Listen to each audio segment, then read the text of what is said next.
Les presento ya a don Gabriele Finaldi, que como saben es director adjunto de Conservación e Investigación aquí en el Museo del Prado desde el año 2002.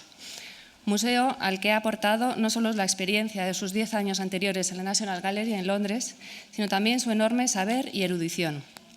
Formado en el Courtauld Institute of Art de la Universidad de Londres, su interés y vinculación con el arte del siglo de oro español se inicia desde muy temprano y no en vano dedica su doctorado al pintor José Ribera.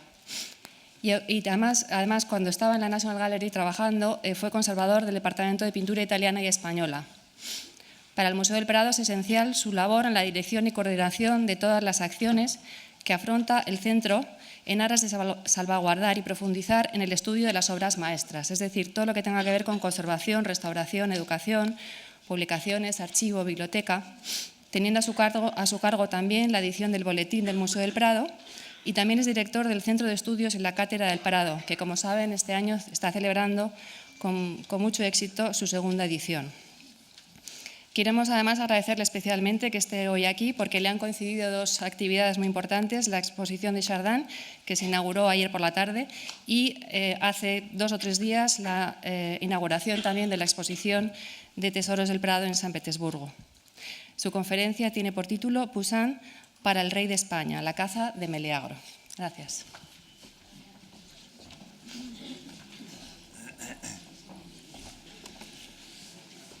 Buenas tardes, muchas gracias a todos por acudir a esta conferencia. La hago siempre con mucho gusto cuando invita la Fundación Amigos. Empezamos un poco tarde, es enteramente mi culpa. He invitado a mi familia, que está sentada aquí en primera fila. Es que como he estado fuera en Rusia una semana para montar la exposición del Hermitage y acabamos de inaugurar Chardin, mis hijos casi no me reconocen. Entonces le he dicho que si me quieren ver que vengan a la conferencia. Y entonces le toca escuchar a su padre hablando de divinidades del siglo XVII. Cuentan que Eneo ofrendó a Ceres por la prosperidad de un año de abundancia las primicias de su cosecha, a Lieo sus vinos y a la rubia Minerva el líquido de Palas. Tras las divinidades del campo correspondió a los demás dioses la apetecida ofrenda. Así de inocente es el inicio de una de las historias más brutales y sangrientas de las Metamorfosis de Ovidio, fuente inagotable para el imaginario artístico del Renacimiento y el Barroco. Comienza con las bucólicas ofrendas del rey de Calidón, el Eneo de la cita que acabo de leer, por la generosa cosecha que le habían proporcionado los dioses y la naturaleza, para acabar con las fructíferas tierras de aquel lugar de Etolia, mojadas de sangre y de vísceras humanas y animales, con una familia destruida por la furia asesina de un joven héroe y por la terrible venganza de una madre. Toda una historia familiar. Poussin sentía una profunda pasión por el mundo antiguo, que era el escenario de las fábulas de dioses y héroes, de Virgilio, de Ovidio y de Homero, de los hechos de la Roma imperial y sobre todo para Poussin de la Roma republicana, donde se manifestaban de una forma más pura y brillante las virtudes humanas y cívicas de aquella civilización. El mundo antiguo también era el escenario de las narraciones evangélicas y de los hechos de los apóstoles, historias a las que el pintor se enfrentaba con una lúcida inteligencia, un profundo conocimiento arqueológico y una visión intensamente poética. De la antigüedad se podían aprender lecciones morales, sin duda, pero Poussin también sentía un gran interés y atracción por las pulsaciones vitales del mundo pagano, la libertad de un modo de vida y de pensamiento. Le fascinaban los reinos de Pan y de Flora, las tierras de Baco y Sileno, donde se celebraba constantemente la abundancia de la naturaleza, la fertilidad humana y animal, donde el instinto se manifiesta en la música y el baile desenfrenados, aunque detrás de tanto hedonismo nunca estén lejanas la tragedia y la muerte. La muerte, porque tal y como lo anuncia con honda solemnidad y con indescriptible belleza en una de sus pinturas, et in Arcadia ego, también en Arcadia está la muerte. Mi propósito en esta conferencia es analizar este cuadro, el cuadro La caza de Meleagro y Atalanta de Poussin en el Museo del Prado, obra que ha sido estudiada menos que muchas otras obras suyas. Intentar entenderla dentro del contexto de la actividad y del método del artista y de las particulares circunstancias del probable mecenazgo de la corona española. Y por último, intentar profundizar un poco, por lo menos, en su significado. Por eso me centraré primero en la narración de la historia y cómo ha sido tratada por distintos artistas.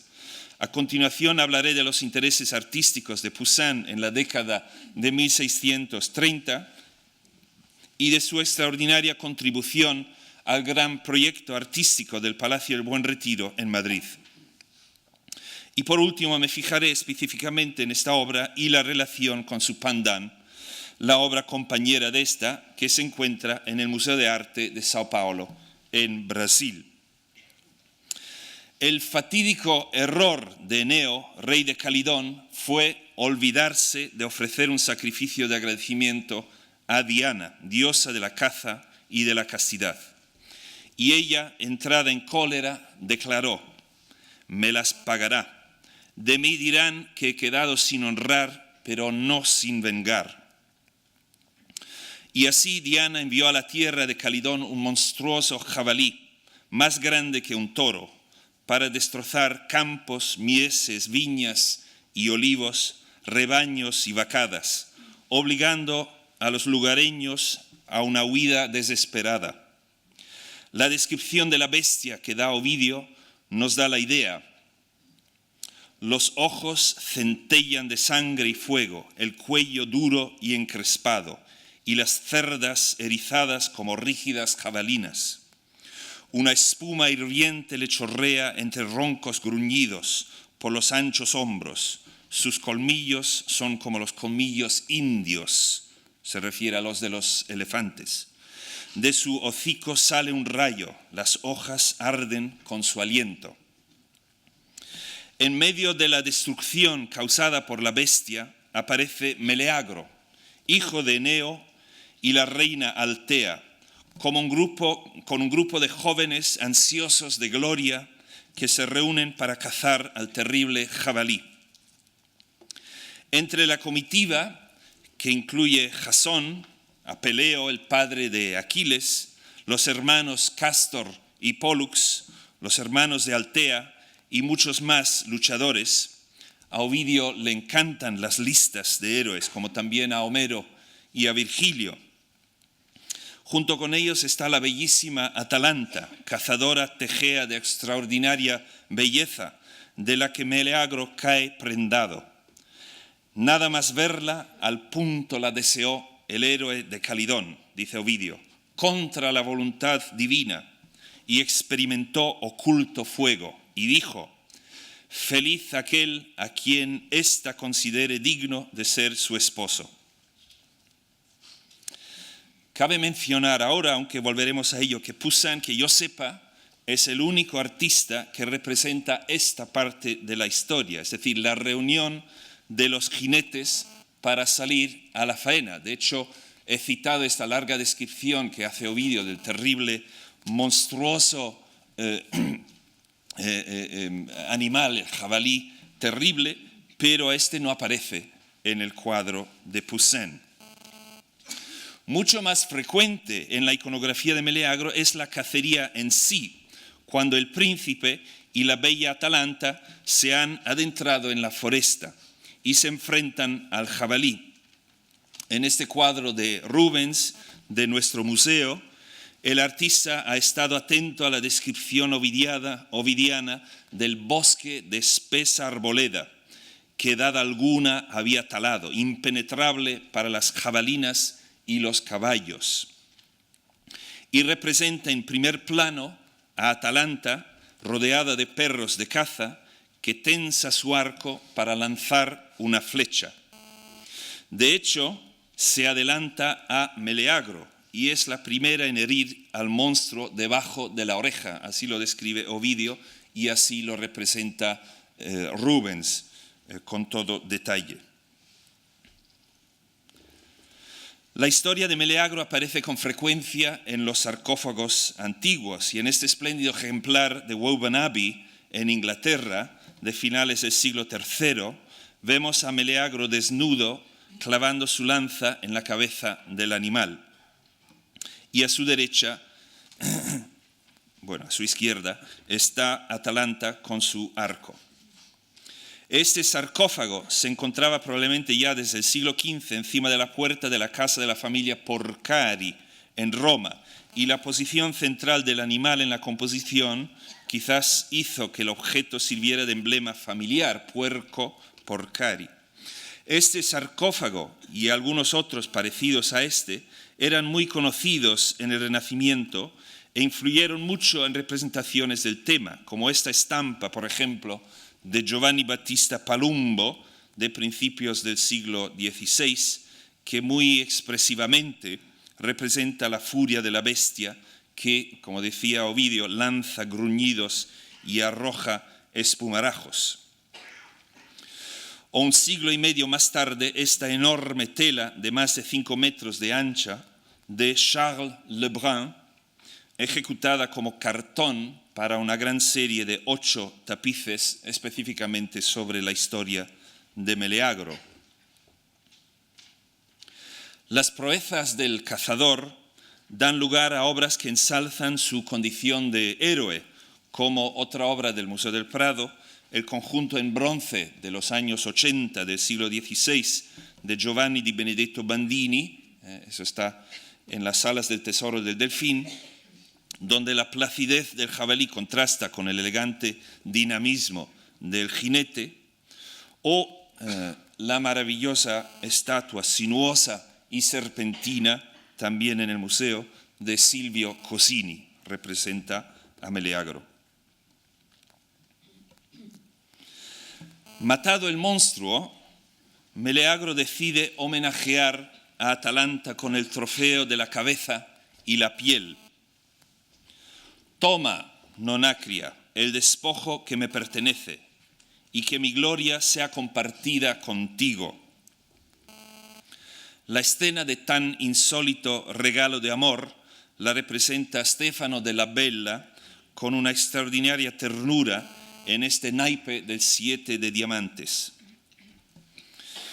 Él, con el rostro en sombra y el pelo un poco desordenado, observa enamorado a la bella cazadora, para quien la caza no parece haber supuesto ningún esfuerzo, que está sentada y recibe el horrible homenaje. El cadáver del animal yace en el suelo a la izquierda de la composición. Rubens, otra vez, también representa este tema en un cuadro que se encuentra hoy en el Met de Nueva York, aunque elige jugar con el contraste entre las rotundas formas de la joven y la enorme peluda cabeza que incongruamente lleva en el regazo. El texto que aparece en el naipe del 7 de diamantes relata muy sintéticamente en francés y con total frialdad lo que pasa a continuación. Les oncles étant jaloux lui austèrent la hure, Meleagre les tua. Los tíos están celosos y le quieren quitar la cabeza, y Meleagro les mata. La disconformidad de los tíos de Meleagro con este gesto se muestra en el cuadro de Jordaens, también en el Museo del Prado, ahora mismo en la magnífica Sala Nikolaevsky del Museo del Hermitage en Rusia. Aparecen representados detrás de Atalanta como 2 hombres barbados con aspecto nervioso y enojado. Vamos, le dicen, deja eso, mujer, y no te apropies de nuestros trofeos. Que no te engañe la confianza en tu belleza, no sea que te falle tu enamorado benefactor. Y le quitan a ella el obsequio, a él el derecho de obsequiar. Curiosamente, el cuadro de Jordaens muestra dos estilos bastante distintos. El de la parte derecha, que constituye realmente una escena completa en sí. Aquí hasta se puede percibir una división ligeramente visible.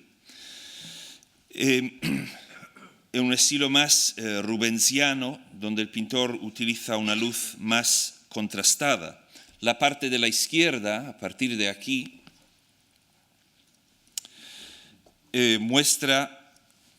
corresponde ya con el estilo tardío del pintor, con las tonalidades más oxidadas y la pincelada menos densa y precisa. De hecho, este cuadro está compuesto por dos telas separadas y el pintor añadió, probablemente en los años 40 del siglo XVII, la mitad izquierda del cuadro a una obra preexistente y con toda seguridad enteramente terminada a principios de los años 20.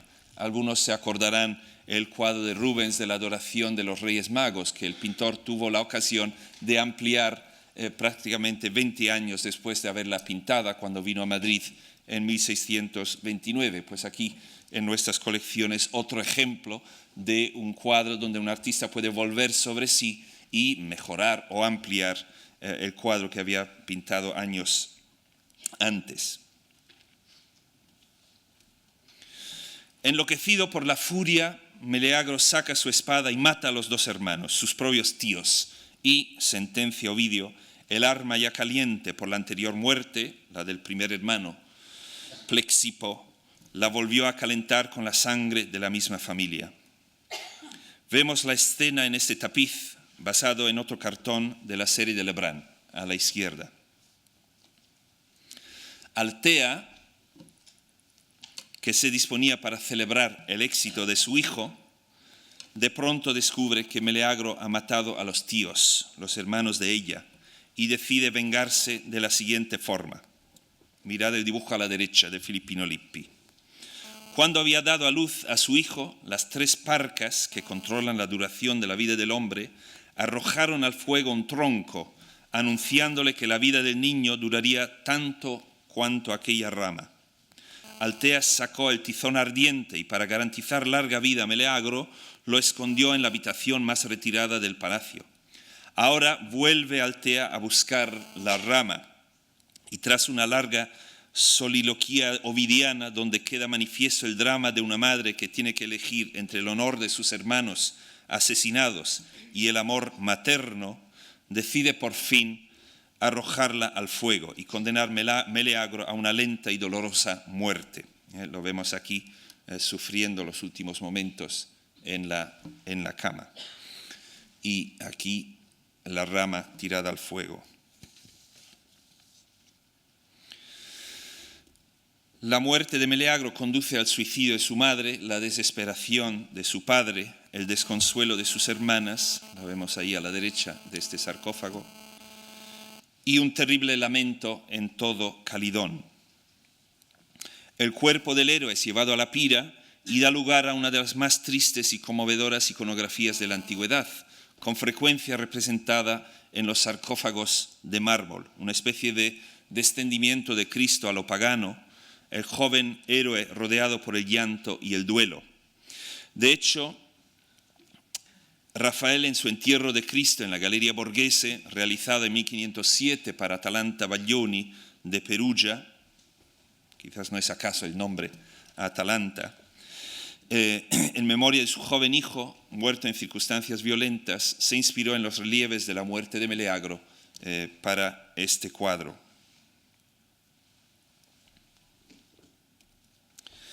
El Meleagro y Atalanta de Poussin es obra de la mitad de los años 30 del siglo XVII. casi seguramente encargado en Roma por el embajador español, el marqués de Castelrodrigo, para el nuevo palacio madrileño del Buen Retiro. Es justo en esta década cuando Poussin alcanza su madurez como artista y cuando debe asumir, a raíz de perder el concurso para decorar la capilla de la Virgen en la iglesia de San Luis de los Franceses, en Roma, que no va a llegar a convertirse en un aclamado pintor de grandes palas de altar para las iglesias de la ciudad. Dirige su carrera hacia pinturas de menor formato, realizadas para un círculo limitado de intelectuales romanos, entendedores y coleccionistas de arte, como Cassiano del Pozzo, cultísimo conocedor de la vida y arte de los antiguos y también de las ciencias naturales. Poussin participó con otros artistas en la gran empresa del llamado Museo Cartaceo, el Museo de Papel, un gran repertorio de dibujos basados en gran parte en las evidencias del mundo antiguo, arquitecturas, esculturas, relieves, mosaicos y objetos de todo tipo. La pintura de Poussin, especialmente en los primeros años de la década de los 30, estuvo profundamente marcada por la atmósfera creada en el círculo de Cassiano, de intelectuales y estudiosos de todos los aspectos de lo antiguo.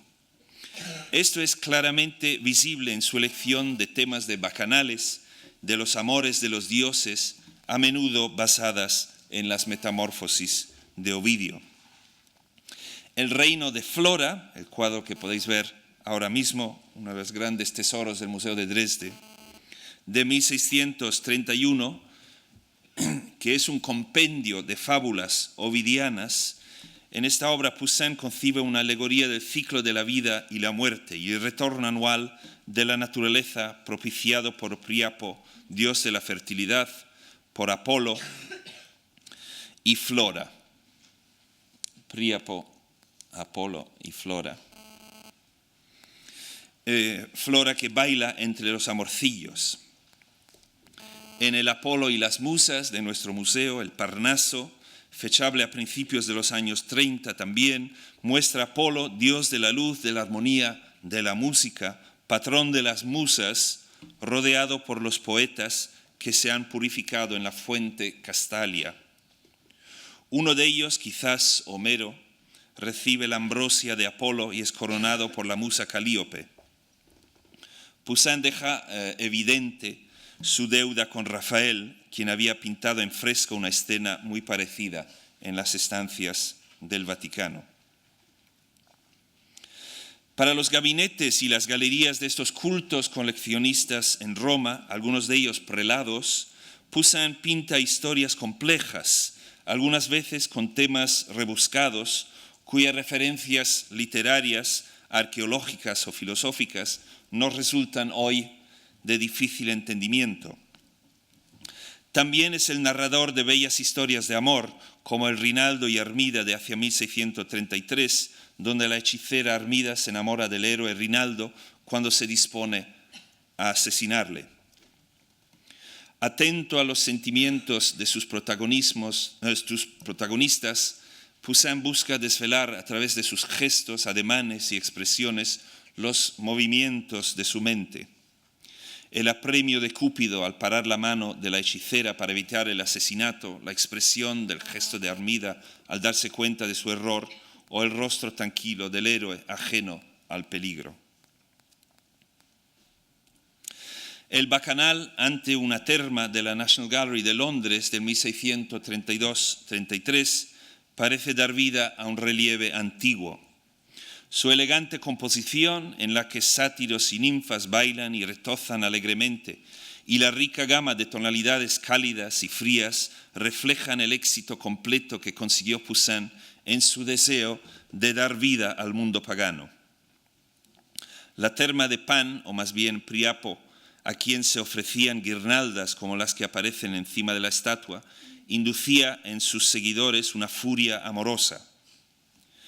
Pero Poussin es capaz de adoptar un tono épico y grave en sus composiciones históricas, cuando el tema así lo requiere.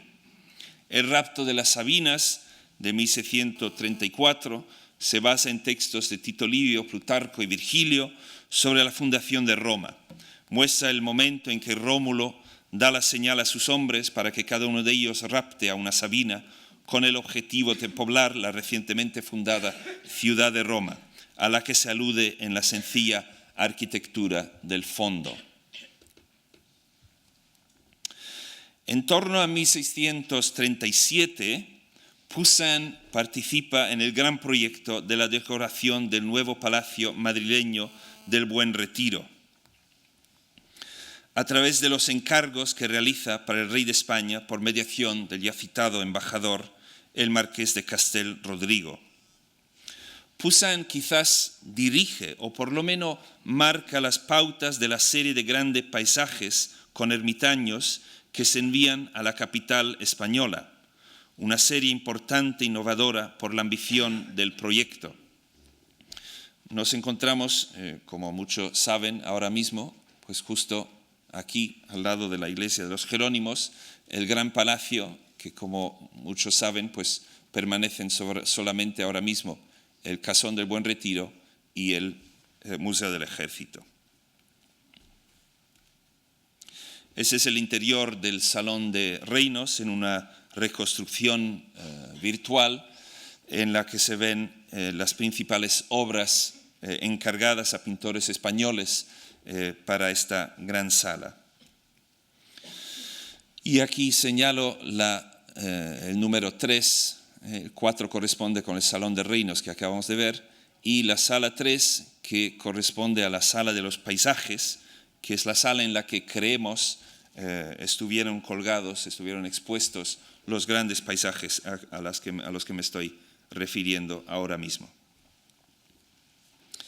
Decía que esta serie de paisajes con ermitaños que se enviaron a la capital española son una serie importante, innovadora, por la ambición del proyecto, por el número y tamaño de los cuadros, en torno a 1,5 metros de alto por casi 2,5 metros de anchos, y por implicar a los principales paisajistas entonces activos en Roma, franceses y nórdicos, Claudio de Lorena, Gaspar Duguay, Hermann van Swanevelt y los hermanos Bott.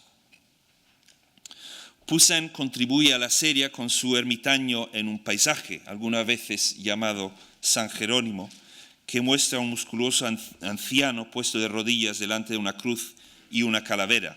El paisaje es rocoso y también denso de árboles y vegetación, y el bosque se abre a la izquierda, un poco como sucede en el Bacanal ante una terma que acabamos de ver, para revelar un trozo de cielo azul y unas montañas en la lejanía. Aunque parece ser que la participación de Poussin en esta serie se limitó a un cuadro, probablemente hizo algo más. Enseñamos aquí una escena que atribuimos hoy a Gaspar Duguay, el cuñado de Poussin, de un ermitaño predicando a los animales. Claudio de Lorena participa con varias obras donde pone en relieve pues, su aportación particular al paisaje, que es este uso de extraordinarias luces cálidas de mañana o de tarde. Aquí vemos otro ejemplo también de Claudio de Lorena, artista al que Poussin estaba muy vinculado personalmente. Pero decía que aunque parece ser que la participación de Poussin en la serie se limitó a un cuadro, hay evidencias que indican que quizás tuvo una mayor participación. En Windsor, en la colección de la reina de Inglaterra, se conserva este dibujo de mano de Poussin, un dibujo de composición ambicioso y terminado, que muestra a una última comunión de Santa María egipcíaca.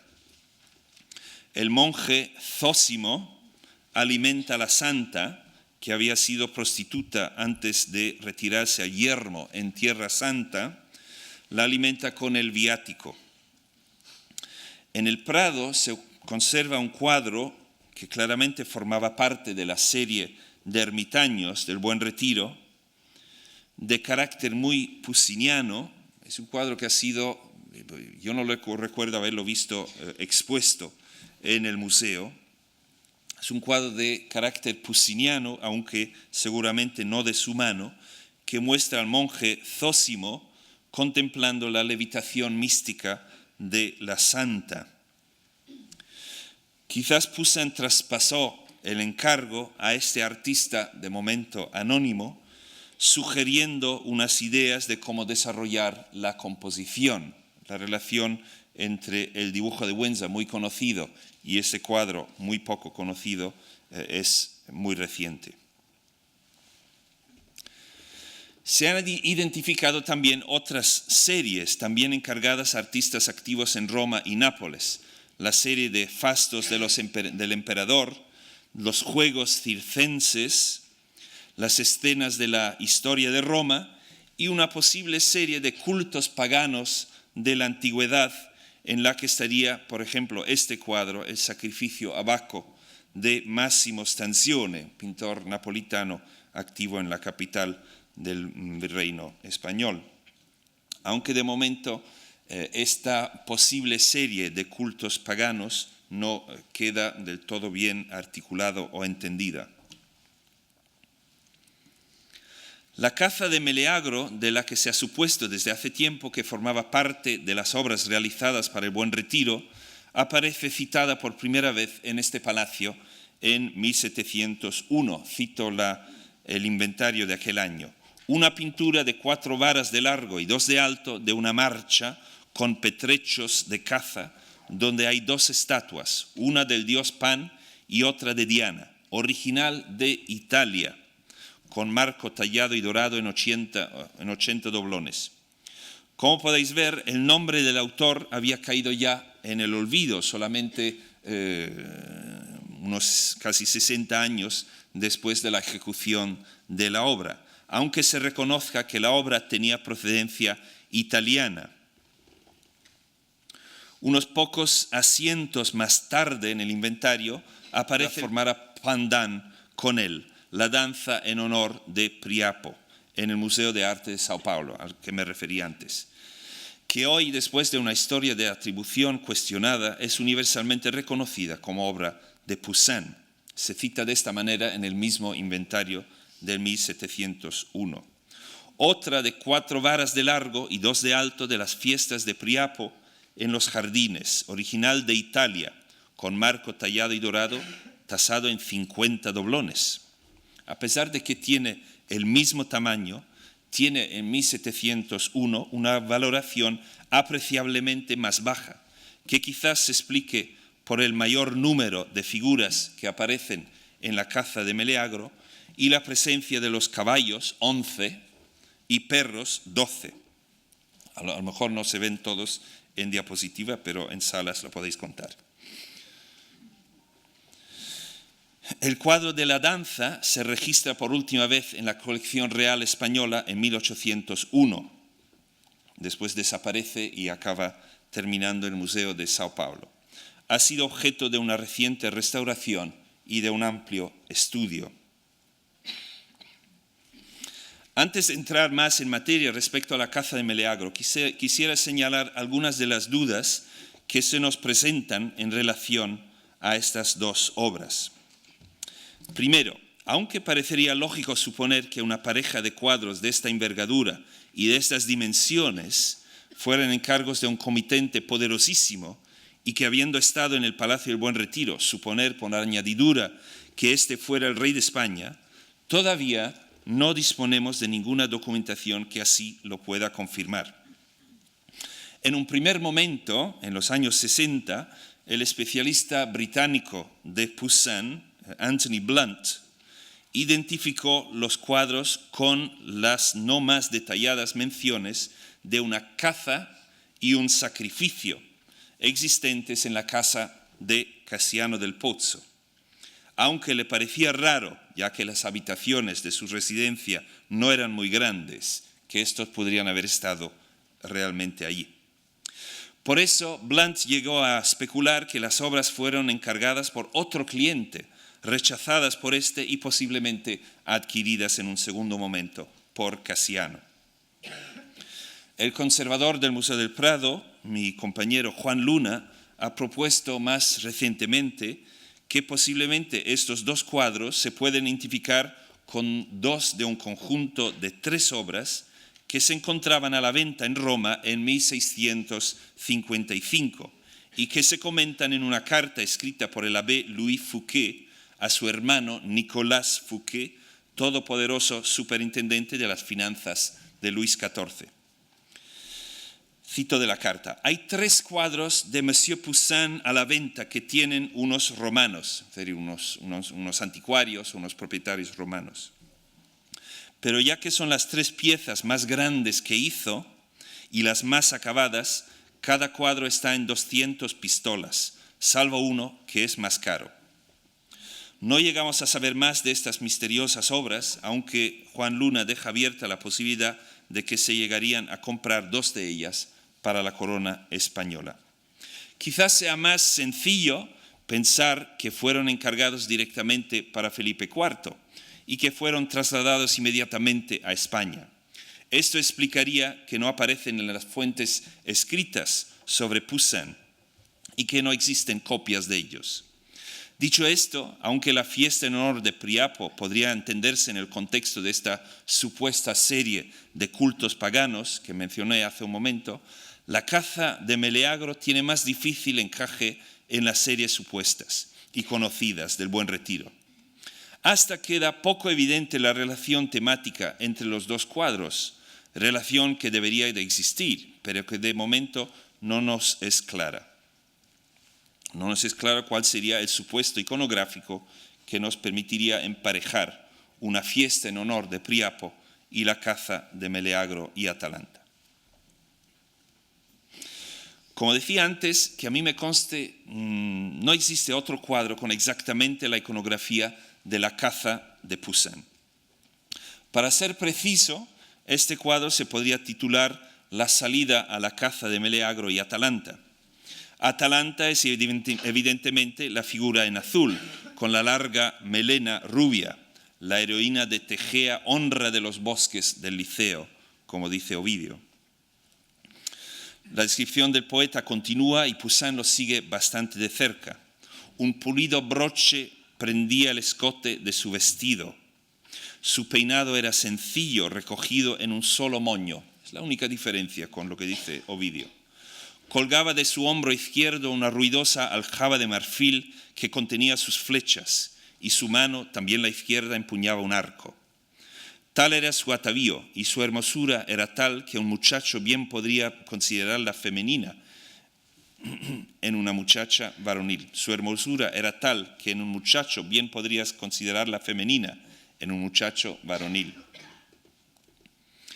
Pero la identificación de Meleagro quizás no sea tan clara.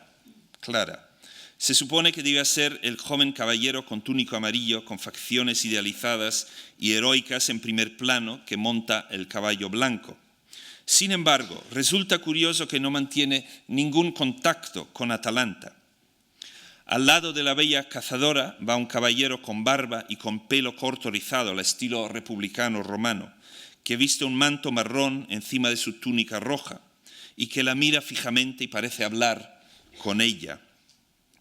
Tiene aspecto de noble o príncipe, quizás de más alto rango que el caballero en primer plano, y cabe la posibilidad de que éste sea Meleagro, aunque tampoco podemos estar del todo seguro. Y cabe una tercera posibilidad que estamos explorando junto con el profesor Settis, que nos acompaña en este periodo en el museo como catedrático del museo, que la figura del fondo aquí, que viste más espléndidamente, también pueda ser Meleagro, que se prepara para esta procesión de caza. Poussin buscó entre sus repertorios de apuntes y dibujos para aquellos estudios que le pudieran servir para la redacción de esta composición. Una hoja que le fue particularmente provechosa fue la que se conserva en el Museo de Chantilly, que contiene apuntes escritos y una serie de pequeños dibujos. La mayoría de estos son sacados del libro de un tal Guillaume de Choules, titulado Sobre la religión de los antiguos romanos, que fue publicado en francés en Lyon en 1555 y en italiano en la misma ciudad unos años más tarde. Poussin efectivamente cita la traducción italiana y seguramente tuvo en su poder un ejemplar de una de las dos ediciones italianas. Esta hoja probablemente formara parte de un cuaderno de dibujos basado en la antigüedad que le servirían de fuente para sus composiciones pintadas. Varios son los dibujos que son de especial interés para la caza de Meleagro. La cabeza femenina con casco en la esquina derecha en alto de la hoja tiene cierto parecido con la cabeza de Atalanta. Y el dibujo del arreglo de la crina del caballo aparece casi idéntico en el cuadro, en su caballo. Justo a la izquierda de ese estudio dibuja el pecho de un caballo con una trenza que se puede suponer hecha con la propia crina.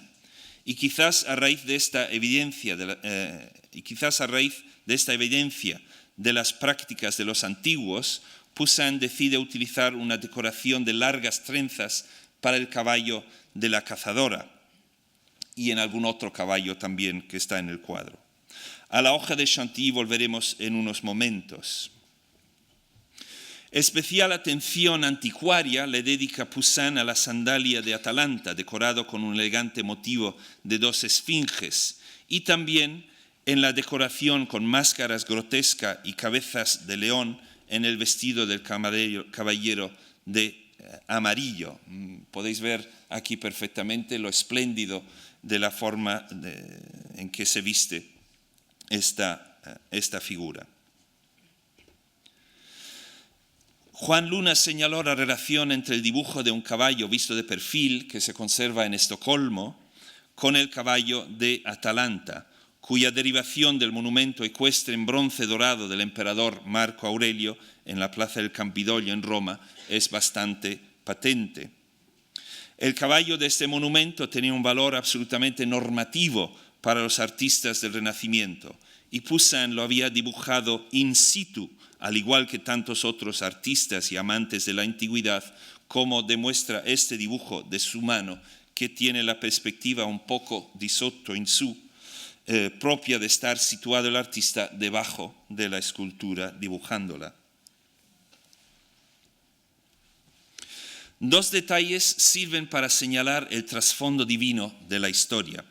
A la derecha hay una estatua de Pan, dios de los jardines y bosques, protector del reino natural en el que se dispone a entrar la comitiva de caballeros para cazar el jabalí. En Pan se mezclan razón y naturaleza animal, cabeza y torso de hombre con piernas y cuernos de cabra, y se le representa con las flautas, instrumento rústico, menos elegante que las cuerdas de Apolo y apropiado para los bailes desenfrenados de ninfas y sátiros o las fiestas populares de campesinos.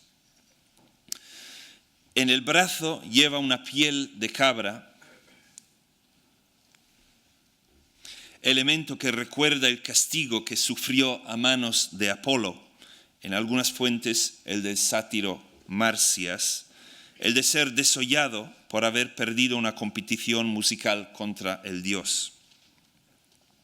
Del árbol cuelgan su bastón y dos guirnaldas de flores y hojas, objetos que se asocian tanto a Pan como a Priapo.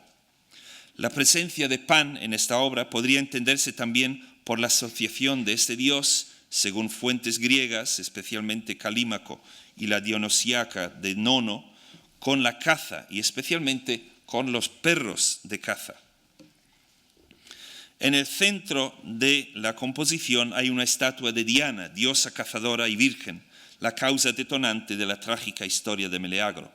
Aparece con la calavera de una tigre, un león, un trofeo que testifica su destreza en la caza, pero que también sirve para anunciar el funesto desenlace de la narración. Poussin ha estado atento a Ovidio, quien dice que Meleagro deseó a Atalanta contra la voluntad divina, mostrando el emblema de Diana,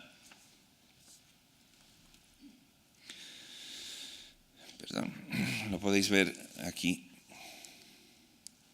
en su caballo, la luna, que es el emblema de Diana que aparece ahí, sugiriendo así que la princesa Atalanta era una adepta de la diosa y dándole a la diosa más motivación para arrastrar Meleagro y su familia a la ruina.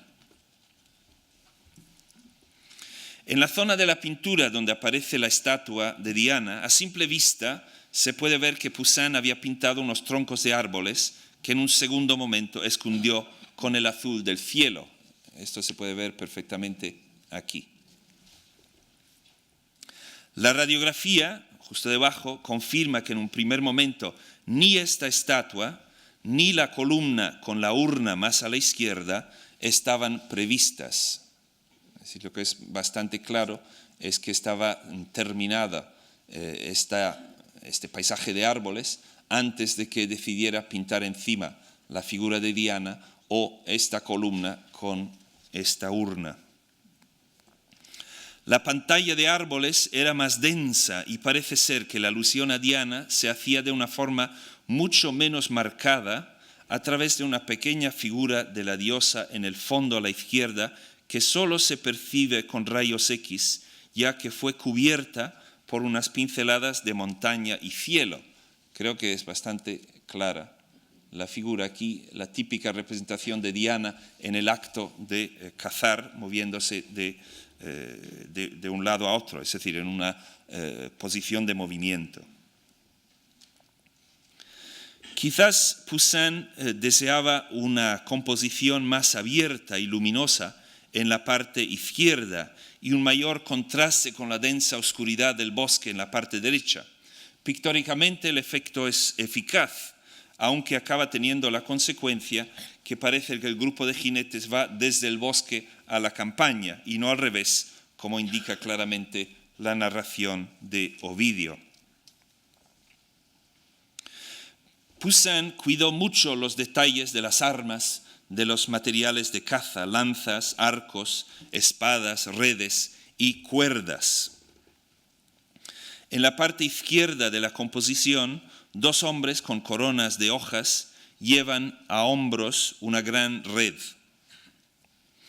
Este motivo no lo inventó Poussin, sino lo sacó, con la excepción de las coronas, de un dibujo que también aparece en aquella hoja de Chantilly que mencionamos antes. Lo pueden ver en esta zona.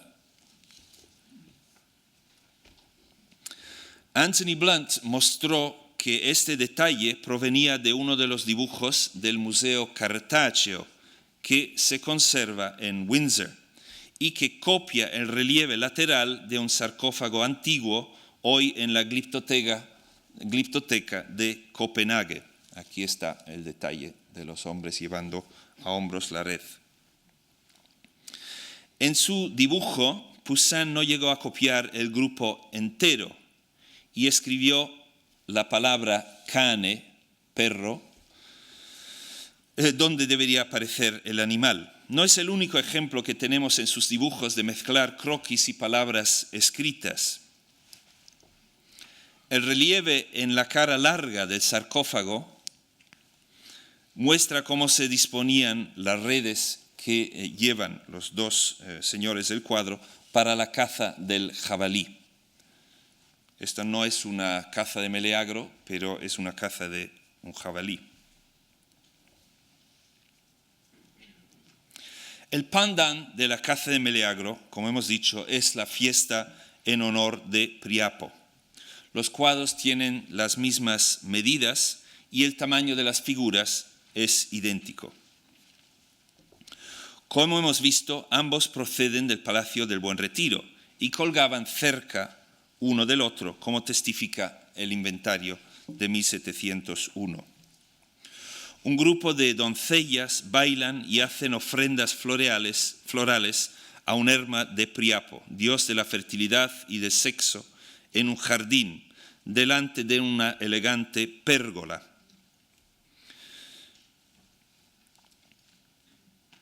A la izquierda, dos mujeres tocan flautas y lira, y a la derecha destaca una mujer que se acerca con una guirnalda y una cesta de flores, la única que va con pies calzados. La tela ha sido objeto de una reciente cuidadosa restauración que ha servido para devolverle su riqueza cromática y para centrar la atención de los especialistas en ella. La eliminación de los repintes ha desvelado que Poussin había pintado un enorme miembro viril en la estatua del dios, que había sido, para así decirlo, piadosamente ocultado, probablemente cuando ya la obra estaba en España. Esta es la figura de la derecha que acabamos de mencionar.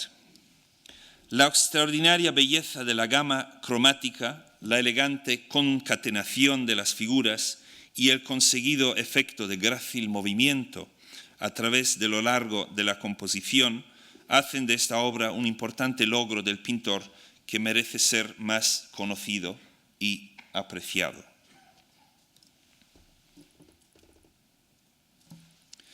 Pero desde nuestro punto de vista nos quedamos con la dificultad de entender qué relación temática puede haber entre esta obra y el cuadro del Prado, entre una cacería y una danza en honor de Priapo. Es un asunto que no ha traído la atención de los especialistas, a pesar de que sobre el tema exacto del cuadro de Sao Paulo ha habido una intervención de cierto peso, la de Walter Friedlander en 1961, que ha propuesto que este cuadro narra la historia de Himeneo, no ya el dios de las uniones matrimoniales, sino la del joven ateniense de este nombre, que era de una belleza tan delicada que se le tomaba por mujer. Enamorado de una joven que no le hacía caso, la siguió hasta Eleusis, donde se celebraban los ritos de Demeter, diosa de la agricultura. Acabaría ganando su amor. Esta sería, según Friedlander, la escena que muestra el cuadro de Sao Paulo, y el joven travestido de mujer sería la figura que hemos comentado a la derecha del cuadro. Blunt, con razón, vio varios obstáculos a la fácil aceptación de esta interpretación, entre ellas que los ritos representados son los de Priapo y no los de Demeter, y que la figura de la derecha no tiene absolutamente nada de varonil. Tampoco queda claro quién sería la mujer de la que se habría enamorado Himeneo. Si el cuadro de Sao Paulo realmente narrase la historia de Himeneo, y junto con Blunt creo que no es así, nos preguntaríamos cuál es la relación que tendría con la caza de Meleagro, y no tendríamos fácil respuesta, a no ser que se tratara de dos historias donde los protagonistas, Himeneo en una y Atalanta en la otra, asumen un papel del sexo opuesto. Himeneo hace de mujer y Atalanta hace de hombre. Curiosamente, en varias ocasiones, Ovidio hace referencia a las calidades varoniles de Atalanta en su narración, pero no creo que se puede plantear una relación temática basada en travestismo. Y si el cuadro de Sao Paulo es una genérica danza en honor de Priapo, podríamos hacer exactamente la misma pregunta. ¿Qué relación tendría con la caza de Meleagro? Quizás no hay que buscar una relación especialmente estrecha. Los dos cuadros tratan la interacción entre dioses y hombres, y lo que les une y lo que es realmente relevante respecto a su probable encargo directo para el Palacio del Buen Retiro es que ambos se sitúan en contextos de jardines y bosques. El Palacio del Buen Retiro estaba concebido como un palacio suburbano, un palacio de placer, un palacio que se encontraba pues al lado de un enorme parque para el disfrute del rey y de su corte. Por tanto, el tema de las divinidades del bosque se podía considerar perfectamente apropiado para esta ubicación. Si bien, de momento, creo que no podemos ir más allá, por lo menos yo. De lo que no hay duda es que la densa base de cultura y conocimiento hacen de cada obra de Poussin un rico tapiz que ofrece lecturas variadas de distintos niveles de profundidad y en algunos casos con unas ambigüedades intencionadas. Es por eso que nos fascina este pintor, y esto lo puedo decir con confianza delante de un público acostumbrado a Velázquez. Si bien en el Meleagro Poussin no presenta su cara más amable, el intelecto feroz de su autor y su ambición pictórica están a la vista de todos. Muchas gracias por su atención.